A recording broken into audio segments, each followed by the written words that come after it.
नमस्कार, मेरा नाम है सोनू निगम और स्वागत है आपका हमारे इस यूट्यूब चैनल पे। तो जैसा कि आपको पता है कि हमारे बीए पॉलिटिकल साइंस के सिलेबस में सिटीजनशिप के ऊपर पूरा एक पेपर आता है, सिटीजनशिप इन ग्लोबलाइजिंग वर्ल्ड।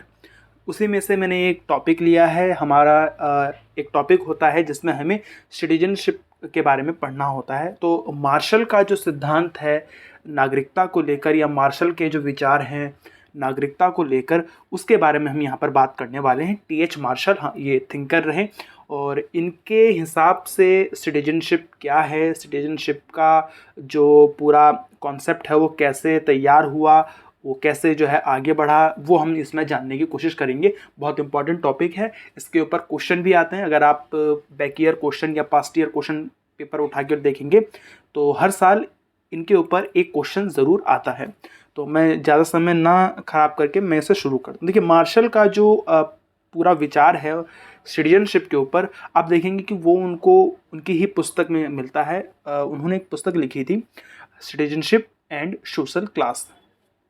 ये मार्शल का, टी.एच. मार्शल का जो है बुक का नाम है सिटीजनशिप एंड सोशल क्लास। ये आप अपने कॉपी में नोट करते हुए चले जाएंगे तो आपको हेल्प करेगा। देखिए, नागरिकता से संबंधित सभी आधुनिक एवं समकालीन चर्चा ब्रिटेन के समाजशास्त्री टी.एच. मार्शल की पुस्तक सिटीजनशिप एंड सोशल क्लास में प्रतिपादित नागरिकता के सिद्धांत से आरंभ होती है। मतलब माहौल आप ये है कि मॉडर्न एरा में मॉडर्न थिंकर्स जो हैं, जो मॉडर्न डिबेट शुरू हुई सिटीजनशिप को लेके, वो कहाँ से शुरू हुई है? वो मार्शल के ही विचार से, वो मार्शल की ही पुस्तक से शुरू हुई है। मॉडर्न टाइम में सिटीजनशिप के ऊपर जो विचार हुआ, देखिए, मार्शल आधुनिक राष्ट्र राज्य में पूंजीवादी अर्थव्यवस्था के विकास के संदर्भ में नागरिकता की उत्पत्ति का विश्लेषण करते हैं। बहुत शॉर्ट में मैंने लिखा है। देखिए, मार्शल ने जो अपनी विचार दिए हैं सिटीजनशिप को लेकर, वो जो उनका ये कहना है या उनका ये जो विचार उत्पत्ति हुई, जो उनका विचार जो है का उदय हुआ, वो किस संदर्भ में करते हैं? उनका कहना यह है कि जो आधुनिक राष्ट्र राज्य हैं, जो आधुनिक नेशन स्टेट हैं, उसमें जो पूंजीवादी अर्थव्यवस्था का विकास हुआ है, आपको पता है कि कैसे जो है उदारीकरण के बाद फिर उदारीकरण और फिर उससे जुड़ के पूंजीवाद, ये सब जो है पूरी दुनिया पे फैला। एक पूरी लंबी यात्रा इसकी रही। इससे जो है नागरिकता के अधिकार, नागरिकता की अवधारणा को बहुत ज़्यादा जो है बल मिला। ये मार्शल का कहना है कि जो राष्ट्र राज्य की कल्पना है, उसके अंदर जो पूंजीवादी अर्थव्यवस्था का विकास हुआ, मॉडर्न नेशन स्टेट में जो कैपिटलिस्ट इकोनॉमी का विकास हुआ, उसी की वजह से, उसी के संदर्भ में जो है नागरिकता की उत्पत्ति हुई है। ये उनका पूरा एक विश्लेषण है और वो इसको 3 भागों में बांट देते हैं। इस पूरे निर्माण को, इस पूरी धारा को वो हम आगे देखेंगे। और आपको ये समझ में भी आएगा कि क्यों वो कहते हैं कि ये सब जो है पूंजीवादी अर्थव्यवस्था के विकास के संदर्भ में हुआ है। देखिए, मार्शल ने जो अपनी नागरिकता की परिभाषा दी है, मार्शल ने जो नागरिकता की जो अपनी परिभाषा दी है, वो क्या कहते हैं? वो कहते हैं कि नागरिक एक सामाजिक समुदाय का स्वतंत्र और समान सदस्य होता है। नागरिक क्या होता है? एक सामाजिक समुदाय का, एक कम्युनिटी का, एक समुदाय का सदस्य होता है। कैसा सदस्य होता है? स्वतंत्र और समान, यानी वो स्वतंत्र भी है और सब जो है बराबर भी है, समान। तो नागरिक जो है वो सामाजिक समुदाय का स्वतंत्र एवं समान सदस्य है। ये उन्होंने जो है अपनी परिभाषा में कहा। वो इस बात पे जोर देते हैं कि नागरिकता को सामाजिक वर्गों की असमानता के खिलाफ समानता के रूप में जो है, प्रसार के रूप में देखा जाना चाहिए। उनका कहना ये कि नागरिकता से होगा ये कि जो सामाजिक वर्गों में असमानता है वो खत्म होगी, वो समानता में बदलेगी। अगर आप सबको नागरिकता प्रदान कर देंगे, और नागरिकता प्रदान करने का मतलब क्या है? कि सबको समान अधिकार देना। भाई, मैं भारत का अगर नागरिक हूँ तो मुझे वो सारे अधिकार मिलेंगे जो भारत के संविधान ने मुझे प्रदान किए हैं। तो जाहिर सी बात है, उसमें समानता भी होगा, उसमें स्वतंत्रता भी होगा। तो नागरिकता के कॉन्सेप्ट को मार्शल ने इस तरह देखा कि इससे हम असमानता को खत्म करके समानता की तरफ आगे बढ़ सकते हैं। यानी ये अधिकार की जैसा है। ये जो मैंने आपसे ये बात कही है, ये जो मैंने इसमें आपको ये जो लिखा है, ये सब आप नोट कर लीजिए और समझने का भी थोड़ा सा प्रयास करिए। मैं जैसा भी आपको बता पा रहा हूँ, वो ऐसा क्यों कहते हैं। देखिए, 3 बात आप ध्यान रखिए। उनकी पुस्तक सिटीजनशिप एंड सोशल क्लास। वो कहते हैं कि जो नागरिकता की उत्पत्ति हुई है वो किस संदर्भ में हुई है? आधुनिक राष्ट्र राज्य में पूंजीवादी अर्थव्यवस्था के विकास के संदर्भ में। जो नेशन स्टेट है उसमें जो कैपिटलिस्ट इकोनॉमी का एक पूरा विकास हुआ, डेवलपमेंट हुआ, उसकी वजह से ही नागरिकता की उत्पत्ति हुई है। उसमें उस विश्लेषण में वो करते हैं। और तीसरी बात ये कि वो कहते हैं कि नागरिकता जो है वो क्या है? एक सामाजिक समुदाय की स्वतंत्र एवं समान सदस्य होना है नागरिक होने का मतलब। और नागरिकता को वो क्यों पसंद करते हैं? वो इसलिए पसंद करते हैं क्योंकि उनका मानना है कि नागरिकता जो है वो सामाजिक वर्गों की असमानता के खिलाफ है, वो समानता का प्रसार करती है, वो समानता को बढ़ावा देती है, इक्वलिटी को बढ़ावा देती है नागरिकता। ऐसा वो क्यों कहते हैं? उनका मानना ये है कि देखिए, मार्शल ने क्या किया है, मार्शल ने अपने पूरे नागरिकता के विचार को, जो वो नागरिकता का पूरा विचार देते हैं, उसे उन्होंने 3 श्रेणी में बांटा है। वो कहते हैं कि नागरिकता एकदम से उत्पत्ति नहीं हुई है। नागरिकता की जो नागरिकता शब्द है या जो नागरिकता का अधिकार या नागरिकता का जो पूरा कॉन्सेप्ट है, वो कहते हैं एक बार में ये नहीं हुआ है, इसका निर्माण धीरे धीरे हुआ है और इसके निर्माण में सदियों लगे हैं। और इस पूरे निर्माण की प्रक्रिया में, इस पूरे नागरिकता के को जो निर्माण करती है, उन्होंने कहा है कि इसमें अधिकारों की 3 धाराएं हैं। 3 धाराएं हैं, 3 वेव्स आई, 3 लहर हैं, 3 धाराएं हैं जिसने नागरिकता की कल्पना को, नागरिकता की अवधारणा को ठोस किया है। वो कौन सी 3 श्रेणी हैं? वो कहते हैं 3 अधिकार की धाराएं हैं जिसने नागरिकता का जन्म दिया, जिसने नागरिकता की उत्पत्ति में मदद की, नागरिकता का विकास किया। एक तो नागरिक अधिकार जो 18वीं सदी की धारा, राजनीतिक अधिकार जो 19वीं सदी की पूरी धारा है, और सामाजिक अधिकार जो पूरी 20वीं सदी की धारा है। अब इसको अगर हम समझ जाएंगे कि कैसे जो है 18वीं सदी में नागरिक अधिकारों की मांग होती है, नागरिक अधिकारों को प्रोवाइड किया जाता है, फिर आगे बढ़कर जो है 19वीं सदी में राजनीतिक अधिकार दुनिया भर में जो है उसका विकास होता है। खास करके यूरोप और अमेरिका की बात हो रही है। ज़्यादा आप देखिए, इसको वर्ल्ड लेवल पे आप नहीं समझ सकते कि हमारे यहाँ ये सब उस समय नहीं हो रहा था, ना 18वीं सदी में ना 19वीं सदी में। ये यूरोप और अमेरिका के कॉन्टेक्स्ट में है, खास करके इंग्लैंड, बिल्कुल यूरोप भी क्यों, बिल्कुल इंग्लैंड की बात हो रही है यहाँ पे बस। तो 18वीं सदी में नागरिक अधिकार का प्रसार, फिर उसके बाद राजनीतिक, 19वीं सदी में राजनीतिक अधिकार का प्रसार, और फिर 20वीं सदी में सामाजिक अधिकार का प्रसार। और ये सारी तीनों चीज़ें मिलके जो है एक नागरिकता के अवधारणा को जन्म देती है।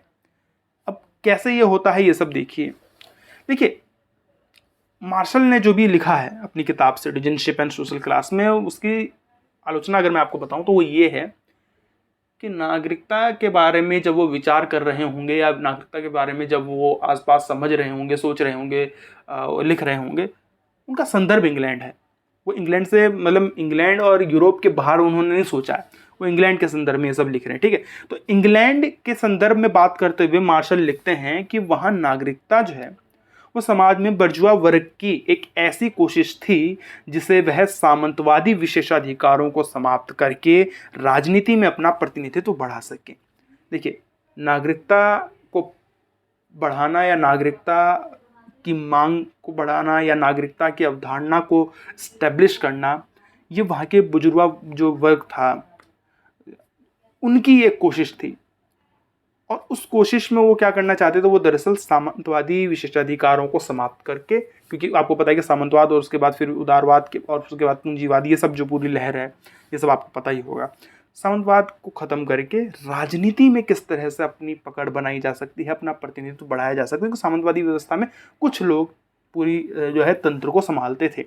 और नागरिकता में फिर क्या होता है, नागरिकता आपके पास आती है, आप जो है कलेक्टिव डिसीजन की तरफ या जो है सामूहिक नेतृत्व की तरफ आगे बढ़ते हैं, ये चीज। तो उस बारे में ये लिख रहे हैं। खैर, अब हमें 3 धाराओं को देखनी है, अधिकारों की ये जो 3 धाराएं हैं, 18वीं सदी, 19वीं सदी और 20वीं सदी में, उसे समझना है। 18वीं सदी में नागरिक अधिकारों की धारा आती है। 18वीं सदी में नागरिक अधिकार देखिए होते क्या होंगे, आप समझिए। सबसे पहले जो नागरिकता के इस पूरी अवधारणा में जो सबसे पहली चीज वो कहते हैं कि जो शुरू हुआ, वो 18वीं सदी में नागरिक अधिकारों का मिलना था। अब आप समझिए इस बात को। देखिए, नागरिक अधिकार क्या होता है? नागरिक अधिकार का मतलब यह है कि सिविल राइट या सिटीजन होने के नाते, नागरिक होने के नाते, कैसे जो है हम अपने लिए अपने अधिकारों को व्यक्ति होने के नाते, नागरिक होने के नाते हमें जो है उसका इस्तेमाल करना चाहिए। नागरिक होने के नाते या एक व्यक्ति होने के नाते या समाज का सदस्य होने के नाते हमारे पास अधिकार होने चाहिए। कौन से अधिकार होने चाहिए? व्यक्तिगत आज़ादी, ये वो अधिकार हैं, नागरिक अधिकार वो अधिकार हैं जो व्यक्तिगत आज़ादी के लिए ज़रूरी होता है, पर्सनल लिबर्टी के लिए ज़रूरी होता है वो अधिकार। जैसे कि अभिव्यक्ति का अधिकार, कहीं भी आने जाने का अधिकार, सोचने समझने का अधिकार, कानून के सामने समानता का अधिकार, संपत्ति हासिल करने का अधिकार। क्योंकि देखिए पूंजीवादी व्यवस्था बढ़ रही थी आगे, और जब पूंजीवादी व्यवस्था आगे बढ़ेगी तो जाहिर सी बात है आपको संपत्ति का अधिकार हो, आप मांगेंगे। अगर आपके पास संपत्ति का अधिकार नहीं हुआ तो फिर पूंजीवादी व्यवस्था का क्या फ़ायदा? पूंजीवादी व्यवस्था तो अपने साथ ही संपत्ति का अधिकार लाता है। तो संपत्ति का अधिकार, ये सारी चीज़ें जो हैं वो नागरिक अधिकार में शामिल होती है। और 18वीं सदी में इन्हीं सारी चीज़ों को जो है प्राप्त करने के लिए जो है एक पूरी तरह से प्रयास हो रहा था। तो इसमें देखिए मार्शल ने एक ऐसे अधिकारों को नागरिक अधिकारों की श्रेणी में रखा जो व्यक्तिगत आज़ादी के लिए ज़रूरी होती हैं, जैसे कि अभिव्यक्ति की आज़ादी, कहीं भी आने जाने की आज़ादी, चेतना की आज़ादी, कानून के सामने समानता की अधिकार, संपत्ति हासिल करने का अधिकार, ये सब चीज़ें जो इसमें है। अब आप देखिए कि ये सारे अधिकार जो है नकारात्मक थे। ये सारे जितने भी अधिकार आपको बताए ये सब नकारात्मक अधिकार थे। नकारात्मक अधिकार का मतलब क्या होता है? नकारात्मक अधिकार का मतलब ये होता है जहाँ से सरकार अपने हाथ पीछे खींच लेती है, जहाँ व्यक्ति जो है वो मजबूत होता है। सरकार अपनी शक्तियों का प्रयोग जो है नहीं कर पाती, मतलब सरकार जो है इसमें हस्तक्षेप नहीं कर सकती। देखिए जाहिर सी बात है, व्यक्ति की आज़ादी आपको मिलेगी तो जाहिर सी बात है आप सरकार के खिलाफ भी बोलेंगे, और सरकार आपको बेवजह जो है गिरफ्तार करने से बचेगी। जब आपके पास कानून के समक्ष समानता होगी तो जाहिर सी बात है सरकार आपके खिलाफ कानून का गलत इस्तेमाल करने से बचेगी। तो सरकार के हाथ क्या हो जाते हैं? बंध जाते हैं। इसीलिए इस अन्य अधिकार को नकारात्मक अधिकार कहा जाता है। सुनने में थोड़ा सा उल्टा लगता है, लेकिन अगर आपने समानता स्वतंत्रता के बारे में पढ़ा है और डीपली पढ़ा है तो आपको पॉजिटिव लिबर्टी, नेगेटिव लिबर्टी, ये सब आपको पता होगा। पॉजिटिव राइट, नेगेटिव राइट, ये सब आपको पता होगा। खैर इसमें हम ज़्यादा नहीं जाएंगे। तो सरकार द्वारा जो है इस शक्ति का प्रयोग जो है सीमित हो जाता है। सरकार के द्वारा शक्ति का जो प्रयोग है सीमित हो जाता है नागरिक अधिकार के चलते। और क्योंकि नागरिकों को अधिकार मिल जाता है, नागरिक ताकतवर हो जाते हैं, और नागरिक अगर ताकतवर हुए, शक्तिशाली हुए, उनके पास अधिकार चले गए, तो जाहिर सी बात है जब जनता के पास अधिकार जाते हैं तो सरकार के जो शक्तियाँ वो कम होती है। इसलिए सरकार जो है वो थोड़ा अपनी शक्तियों का प्रयोग करने से बचती है। देखिए इस नई व्यवस्था ने क्या किया? इस नई व्यवस्था ने एक तरफ जो वर्ग था, जो सामंतवादी वर्ग था, उसे तोड़ दिया, क्योंकि कई सारे लोगों को अधिकार मिला, संपत्ति का अधिकार मिला, वो भी आगे बढ़े, कानून के समक्ष समानता है, अभिव्यक्ति की आज़ादी है। अब इन सारे अधिकारों का प्रयोग करके पहले जो एक वर्ग व्यवस्था थी, सामंतवादी वर्ग व्यवस्था, वो टूट गई।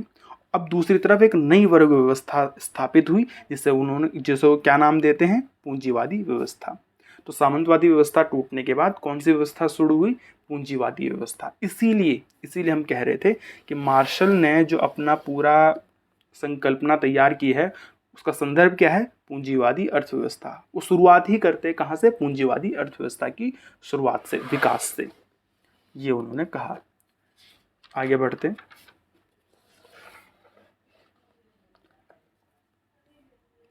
आगे देखिए, क्योंकि इस समय नागरिकता का अर्थ नागरिक अधिकारों से था। उस समय नागरिकता का मतलब ये है जिसके पास नागरिक अधिकार है वो सब नागरिक, उनके पास नागरिकता है। अगर आपके पास नागरिकता है तो आपके पास नागरिक अधिकार है, इसका मतलब ये है।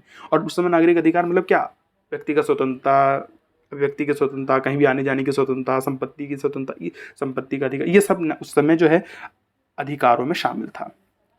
अब धीरे धीरे जब आप देखिए, सोचिए, जब आपके पास धीरे धीरे निजी संपत्ति का अधिकार होगा तो जाहिर सी बात है प्रतिस्पर्धा बढ़ेगी, जाहिर सी बात है कंपटीशन बढ़ेगा, सब एक दूसरे से आगे निकलने की कोशिश करेंगे। और ऐसे में जो है पूंजीवादी अर्थव्यवस्था को प्रोत्साहन जो है मिलता है। ऐसे में जो है कैपिटलिस्ट इकोनॉमी जो है वो खड़ी होती है, क्योंकि ज़्यादा से ज़्यादा लोगों के पास संपत्ति आएगी तो ज़्यादा से ज़्यादा कंपटीशन बढ़ेगा और सब एक दूसरे से आगे बढ़ने की कोशिश करेंगे। अब इसके बाद ये पूरा जो 18वीं सदी में जो नागरिक अधिकार की पूरी जो लहर थी, ये सब एक साथ नहीं मिलता है, धीरे धीरे जो है प्रोवाइड किए कराए जाते हैं, धीरे धीरे इनकी मांग होती है, धीरे धीरे इनको पाते हैं लोग, अधिकारों में शामिल होता है। अब 19वीं सदी में जो है राजनीतिक अधिकार का उदय होता है या राजनीतिक अधिकार की जो है शुरुआत होती है प्रदान करने की। मार्शल ने राजनीतिक अधिकार में किन अधिकार को रखा? हम राजनीतिक अधिकार में किसे शामिल करेंगे? जाहिर सी बात है, जो राजनीति से संबंधित होंगे या जो पॉलिटिकल एस्पेक्ट से संबंधित होंगे, जैसे वोट देने का अधिकार, चुनाव लड़ने का अधिकार, सार्वजनिक पद हासिल करने का अधिकार यानी मंत्री बनना, राष्ट्रपति बनना, ये सब सार्वजनिक पद हासिल करने का, विधायक, सांसद, ये सारे अधिकार जो हैं क्या हैं? राजनीतिक अधिकार। इन अधिकारों ने व्यक्तियों को सार्वजनिक जीवन में भागीदारी करने का अवसर प्रदान किया। देखिए, जब आपके पास पैसा आ जाता है, जब आपके पास संपत्ति आती है, तो सिर्फ आप संपत्ति से संतुष्ट नहीं हो, तो फिर आपको पावर, मतलब ये मैं एक बड़े स्तर पे बात कर रहा हूँ, एक व्यक्ति की बात नहीं कर रहा, मैं उस स्तर पे बात कर रहा हूँ कि एक समाज के स्तर पे जब व्यवस्था एक ऐसी बन चुकी है जहाँ पूंजीवादी अर्थव्यवस्था फैल रही है, जहाँ कंपटीशन फैल रहा है, जहाँ संपत्ति का संचयन, संपत्ति का अधिकार फैल रहा है, लोग उसका अधिकार के क्या आगे बढ़ रहे हैं, तो जाहिर सी बात है उनकी डिमांड रुकेगी नहीं। फिर वो नई डिमांड करेंगे अधिकारों को लेके, फिर वो वोट का अधिकार मांगेंगे, फिर वो बोलेंगे कि भाई सरकार में हमारी भागीदारी होनी चाहिए, फिर बोलेंगे कि भाई हम तुम्हें वोट ही क्यों दें, हम तो खुद चुनाव लड़के सरकार में बैठना चाहते हैं। ऐसी चीज़ें सामने आती हैं। तो ऐसे में जो है सार्वजनिक जीवन या राजनीतिक जीवन में भागीदारी करने का अवसर मिलता है लोगों को जब इस तरह के अधिकार प्राप्त होंगे। तो राजनीतिक अधिकारों की प्राप्ति के लिए ज़रूरी था कि सार्वभौमिक मताधिकार दिया जाए और राजनीतिक स्वतंत्रता हो, राजनीतिक समानता हो और लोकतांत्रिक सरकार हो। अगर लोकतांत्रिक सरकार नहीं होगी तो किसी भी राजनीतिक अधिकार का कोई मतलब नहीं है। अगर सरकार लोकतांत्रिक नहीं हुई तो फिर वोट के अधिकार का क्या मतलब है? कोई नहीं। तो 19वीं सदी में आप देखेंगे कि पूंजीवादी अर्थव्यवस्था को नियंत्रित करने के लिए, उसे बनाए रखने के लिए, उसे चलाए रखने के लिए, उसे नियमित करने के लिए जो मजदूर वर्ग था, क्योंकि मजदूर वर्ग के ही कंधों पर टिका हुआ है पूरा पूंजीवादी अर्थव्यवस्था। कंपनी का मालिक एक होता है लेकिन उसमें काम करने वाले 100 लोग मजदूर होते हैं और उन्हीं के बल पे वो कंपनी जो है या फैक्ट्री जो है वो चल रही होती है। तो ऐसे में उनको, क्योंकि वो तो अमीर नहीं हो रहे हैं, तो उनको कुछ तो ऐसा देना पड़ेगा ना जिससे वो संतुष्ट हो। तो फिर उन्हें राजनीतिक अधिकार दिए गए, उन्हें वोट का अधिकार दिया गया। ऐसे में एक मजदूर वर्ग जिसके पास कुछ नहीं था उसको जो है अधिकार भी मिले, राजनीतिक अधिकार। तो राजनीतिक अधिकार की व्यवस्था ऐसे जो है फैलती है। मार्शल के अनुसार ये अधिकार नए प्रकार के सामूहिक कार्रवाई द्वारा पूंजीवादी व्यवस्था के लिए खतरा बन सकते थे। जो अधिकार दिए जा रहे थे वो नई प्रकार के सामूहिक कार्रवाई द्वारा पूंजीवादी अर्थव्यवस्था के लिए खतरा बन सकते थे, परंतु इन्होंने कुछ ऐसे रास्ते खोल दिए जिसके माध्यम से सामाजिक समस्याओं का समाधान किया जाने लगा या किया जा सकता था। क्यों मैं ऐसा कह रहा हूँ? देखिए, ये वही समय है जब मार्क्स का पूरा विचार जो है दुनिया भर में फैल रहा था। वो कह रहे थे कि मजदूरों एक हो जाओ और मतलब फला चीज़ आपने क्रांति कर दो और पूंजीवादी व्यवस्था को तोड़ दो, ये सब चीज़ें। तो एक बात मैं आपको बताता हूँ, जब व्यवस्था या जब कुछ लोग आपके खिलाफ खड़े होने लग जाएं, मैं फिर कह रहा हूँ एक बड़ी बात, मैं किसी एक की बात नहीं कर रहा, एक बड़ी बात हम कर रहे हैं। एक व्यवस्था या कुछ लोग आपके खिलाफ खड़े हो जाएंगे तो या तो आप उनकी बात मान लीजिए या फिर उन्हें अपने पाले में ले आइए या उन्हें किसी और चीज़ में उलझा दीजिए। ध्यान रखिए क्या बोला मैंने। अगर एक समूह आपके खिलाफ हो रहा है तो या तो उनकी बात मानिए जो वो कह रहे हैं, या उन्हें अपने साथ मिला लीजिए या फिर उन्हें किसी और चीज़ में उलझा दीजिए। तो ये वही मजदूर वर्ग था जो उस समय पूंजीवादी व्यवस्था के खिलाफ, या यूँ कहें पूंजीवादी व्यवस्था को देखकर जो है अपने आप को प्रताड़ित महसूस कर रहा होगा, क्योंकि आपको पता है कि पूंजीवादी व्यवस्था से मजदूरों को कुछ खास फ़ायदा तो हुआ नहीं और उनका जो जीवन था वो पहले भी ख़राब था, वो अब भी ख़राब है। तो ऐसे में अगर मजदूरों को भी ये दिखाना था कि भाई देखो व्यवस्था आपके लिए भी काम कर रही है, अधिकार आपके लिए भी हैं, तो कौन से अधिकार होंगे? वो राजनीतिक अधिकार, कि ये लीजिए आप जो है वोट का अधिकार पकड़िए, ये लीजिए आप चुनाव लड़ने का अधिकार पकड़िए। अब वोट का अधिकार मिलने के बाद मजदूर अपने आप को ताकतवर महसूस करता है, या उस समय का जो आबादी होगी वो अपने आप को ताकतवर महसूस करती होगी। तो जो पूंजीवादी व्यवस्था के खिलाफ एक माहौल बन रहा होगा उस समय, दिखा है ना, एक सामूहिक कार्रवाई जो तैयार हो रही थी, लग रहा खतरा जैसा। लेकिन जब वोट का अधिकार दिया गया तो अपनी बात आगे रखने का, अपनी बात मनवाने का एक जरिया खुल गया और उसका इस्तेमाल करके जो मजदूर वर्ग है वो और आगे बढ़ने लगे, वो शक्तिशाली हुए और फिर उनकी जो आप कह सकते हैं जो बार्गेनिंग पावर है वो एक मजबूत स्तर पर चली गई। फिर बहुत सारे ट्रेड यूनियन बने, बहुत सारा प्रेशर ग्रुप बना, है ना, बहुत सारे जो है मेरा माइक का 1 मिनट, है ना, तो ये सारी चीज़ें शुरू हुई होंगी। तो मजदूर, देखिए मजदूर वर्ग, 1 मिनट। तो मजदूर वर्ग ने इन अधिकारों का प्रयोग करके क्या बनाए, मजदूर संगठन बनाए, है ना, ट्रेड यूनियन वगैरह बनाए, सामूहिक शक्ति के दबाव में से जो है पूंजीवादी वर्ग से कई तरह की आर्थिक और सामाजिक सुरक्षाएं, सामाजिक अधिकार और सामाजिक लाभ जो है प्राप्त किए। बहुत सारी सामाजिक सुरक्षा संबंधित रियायतें लेने में सफल रहा। मतलब मैंने कहा ना कि वो इस चीज़ का अधिकार किया, वोट का अधिकार प्राप्त करके ताकतवर बनके राजनीतिक रूप से शक्तिशाली बनके जो है फिर वो अपनी बात मनवाने लगा, बार्गेनिंग पावर उसकी मजबूत हो गई। तो इस तरह से आप देखिए अब 2 तरह के अधिकार समाज में आए। एक तो आप देखिए कि नागरिक अधिकार है आपके पास और फिर उसके बाद राजनीतिक अधिकार है आपके पास। अब जब राजनीतिक अधिकार और सामाजिक अधिकार है आपके पास और ये मजदूर वर्ग की हम बात करें, क्योंकि जो अपर क्लास है, जो पूंजीपति वर्ग है, वो तो आराम की ज़िंदगी जी रहा है, उसके पास अधिकार सभी तरह के हैं। हम यहाँ पे मास की बात कर रहे हैं, बड़े लेवल पे जो लोग हैं, जो ज़्यादा लोग हैं उनकी बात कर रहे हैं, जो मजदूर वर्ग हैं उसको हम शुरुआत की बात कर रहे हैं। अब अगले सदी जो तीसरी लहर है, 20वीं सदी जो है, उसमें शुरुआत होती है सामाजिक अधिकार की।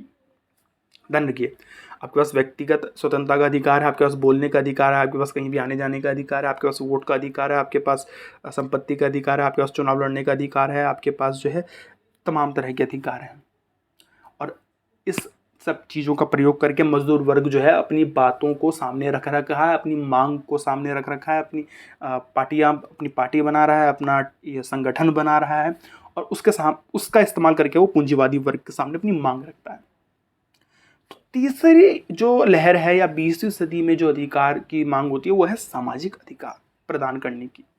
तो मार्शल ने तर्क क्या दिया? मार्शल ने तर्क दिया कि सामाजिक अधिकार व्यक्तियों को न्यूनतम सामाजिक हैसियत की गारंटी देता है। सामाजिक अधिकार का सीधा सीधा मतलब है सोशल जो नेसेसिटीज होती है, सामाजिक जीवन बेहतर जीने के लिए, एक समाज में एक न्यायपूर्ण जीवन जीने के लिए, एक डिग्निफाइड लाइफ जीने के लिए, एक सम्मान पूर्वक जीवन जीने के लिए आपके पास कुछ ऐसे अधिकार होने चाहिए, आपके पास ऐसी कुछ ज़रूरतें आपकी पूरी होनी चाहिए जिससे आप अपना जीवन जी सकें। बेसिक बात कर रहा हूँ मैं, बेसिक नेसेसिटीज़ होती हैं, कुछ मूलभूत हमारी ज़रूरतें होती हैं जो पूरी होनी चाहिए और जिसको प्रदान करने का अधिकार हमारे पास होना चाहिए, जिसको प्राप्त करने का अधिकार हमारे पास होना चाहिए। और इन्हीं सारे अधिकारों को क्या नाम देते हैं? सामाजिक अधिकार। वो कहते हैं व्यक्तियों को न्यूनतम सामाजिक हैसियत की गारंटी होनी चाहिए। हैसियत का मतलब डिग्निफाइड लाइफ, सामाजिक सम्मान के साथ जीने का अधिकार होना चाहिए, गारंटी होनी चाहिए। नागरिक और राजनीतिक अधिकारों का प्रयोग जो है प्रयोग के लिए आधार उपलब्ध कराते हैं। मतलब कहने का मतलब ये है कि अगर आपके पास ये सामाजिक अधिकार नहीं हुए ना, जिसकी बात हम अभी करने वाले हैं, तो उनके बिना ना तो आप राजनीतिक अधिकार अपने का इस्तेमाल कर सकते हैं, ना आप नागरिक अधिकार का, ना ही राजनीतिक अधिकार का।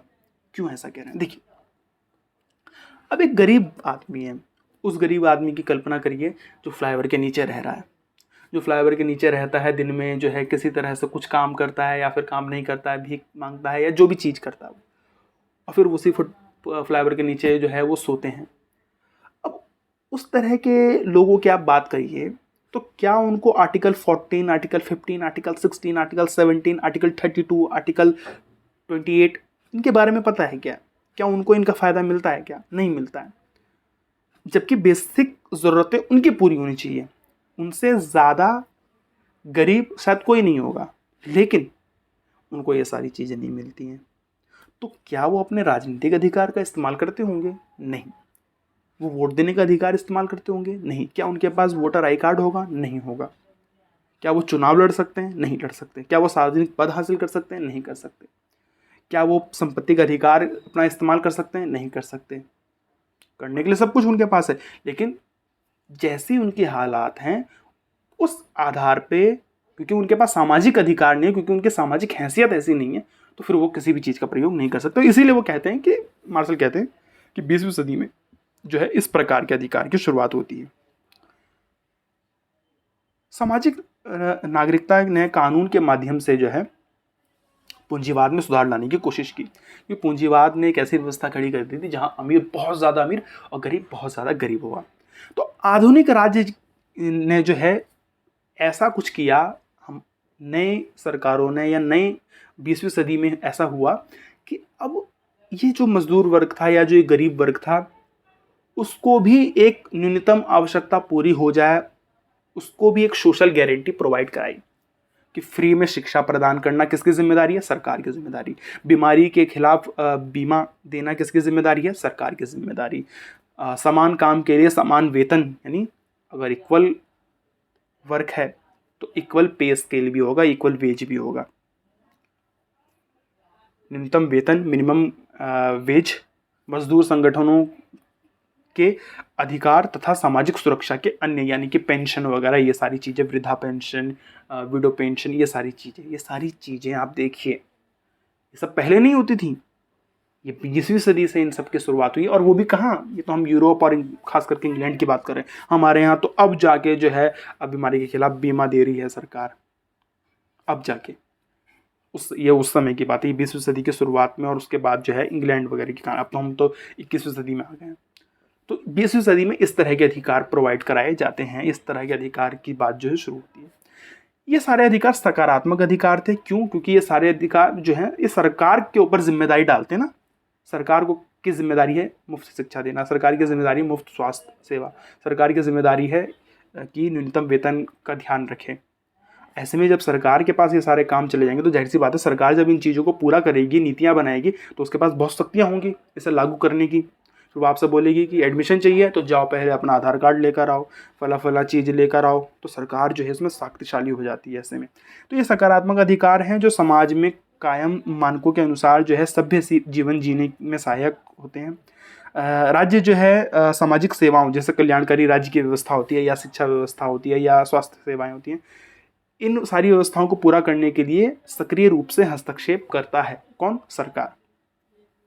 सामाजिक नागरिकता की धारणा में, सामाजिक नागरिकता की हम बात कर रहे हैं क्योंकि इससे पहले हमने राजनीतिक बात कर ली और नागरिक अधिकार की बात कर ली। सामाजिक नागरिकता की धारणा में सामाजिक असमानता को समाप्त तो नहीं किया जा सकता, परंतु पूंजीवाद के आर्थिक आधार में मूल परिवर्तन किया है।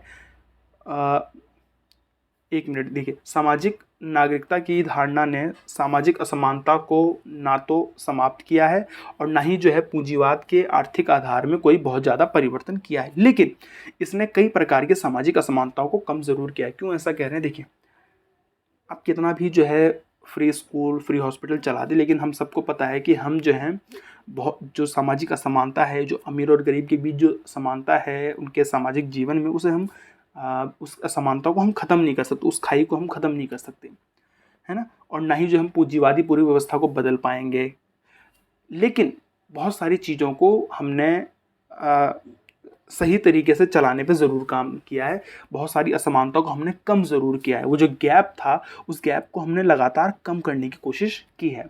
अब ये है कि आप देखिए, दुनिया भर में जो है बच्चों का इनरोलमेंट स्कूल में होता है, चाहे वो अमीर हो चाहे वो गरीब हो, हर प्रकार के या हर तरह के जो है बच्चों को स्कूल में एडमिशन मिल जाता है, क्योंकि फ्री एजुकेशन है तो फ्री एजुकेशन का इस्तेमाल कर सकते हैं। और आज कम से कम कोई ये नहीं कह सकता कि हमारे पास जो है पढ़ने के लिए रिसोर्स नहीं है। हाँ, ये ज़रूर है कि अगर आपको डॉक्टरी करनी है तो फिर उसके लिए आपको बहुत ज़्यादा पैसे की ज़रूरत है, लेकिन जो बेसिक शिक्षा है वो तो बिल्कुल मुफ्त है। तो इस तरह के अधिकार देने की बात हुई। अब आप देखिए, 3 तरह के अधिकार दिए। मार्शल मानते हैं कि इन तीनों में से प्रत्येक धाराओं का एक खास सदी में विशिष्ट इतिहास रहा है। जैसा मैंने आपको बताया, नागरिक अधिकार कब? 18वीं सदी में, राजनीतिक अधिकार कब? 19वीं सदी में, और सामाजिक अधिकार कब? 20वीं सदी में। साथ ही इन 3 धाराओं ने राज्य की विशिष्ट संरचनाओं के विकास में मदद की है। मसलन नागरिक अधिकारों के साथ न्यायपालिका का विकास हुआ। जाहिर सी बात है, जब नागरिक अधिकार दिए जाएंगे तो न्यायपालिका की आपको सबसे ज़्यादा आवश्यकता पड़ेगी। राजनीतिक अधिकार के साथ जो है अभिशासन या संसदीय संस्थाओं का विकास हुआ, क्योंकि राजनीतिक अधिकार आएंगे तो जाहिर सी बात आपके पास वोट का अधिकार आएगा, फिर वोट का अधिकार देके आप एमपीज को चुनोगे, विधायक को चुनोगे, सरकार को चुनोगे सरकार चलाने के लिए, तो जाहिर सी बात है संसदीय संस्थाओं का विकास हुआ।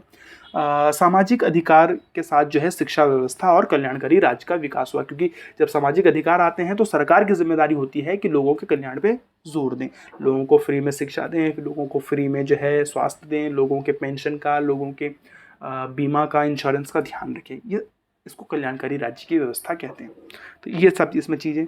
सामाजिक, राजनीतिक एवं नागरिकता के अंतर के बावजूद मार्शल कहते हैं कि यह तीनों पक्ष एक दूसरे के पूरक है, जो कि बिल्कुल ठीक बात है। तीनों अधिकार मिलकर ही नागरिकता की उस अवधारणा को स्पष्ट करते हैं जिसे मार्शल ने समान और सार्वभौमिक नागरिकता का नाम दिया है। जैसे मैंने आपको बताया कि मार्शल ने अपनी पूरी नागरिकता की अवधारणा को इसी 3 अधिकारों के इर्द गिर्द बुनने की कोशिश की है। मैं पानी पी लेता हूँ।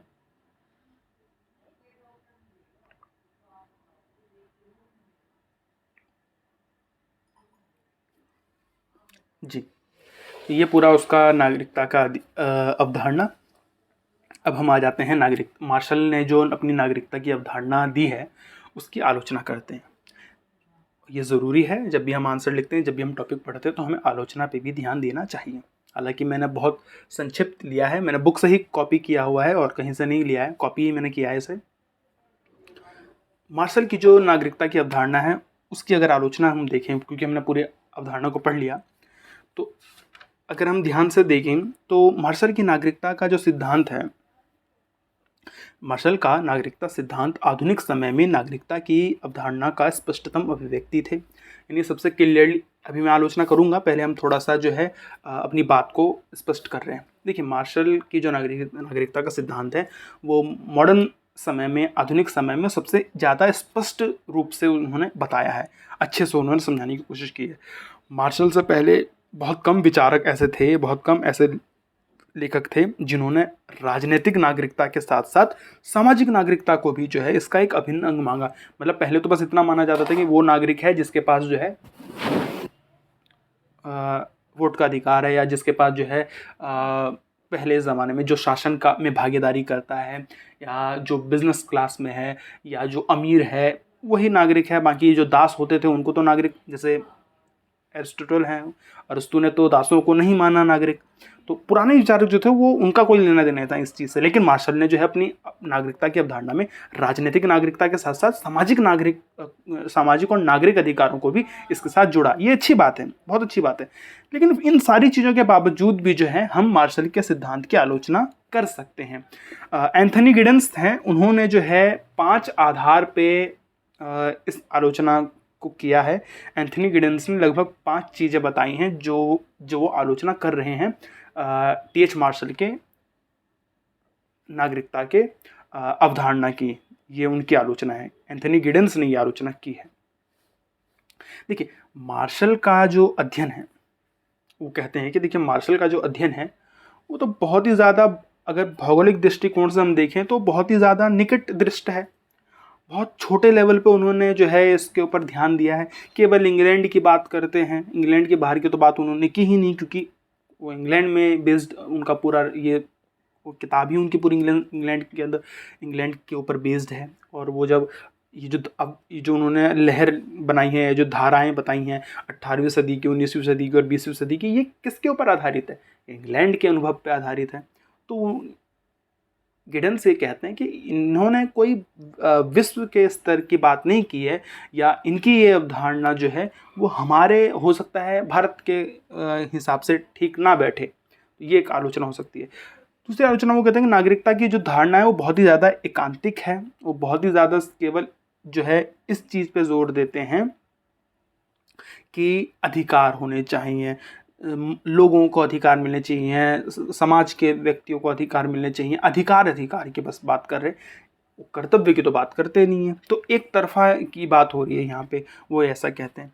उसके बाद वो तीसरी बात कहते हैं, उनका जो चिंतन है वो बहुत ही ज़्यादा आशावादी है, अत्यधिक आशावादी है।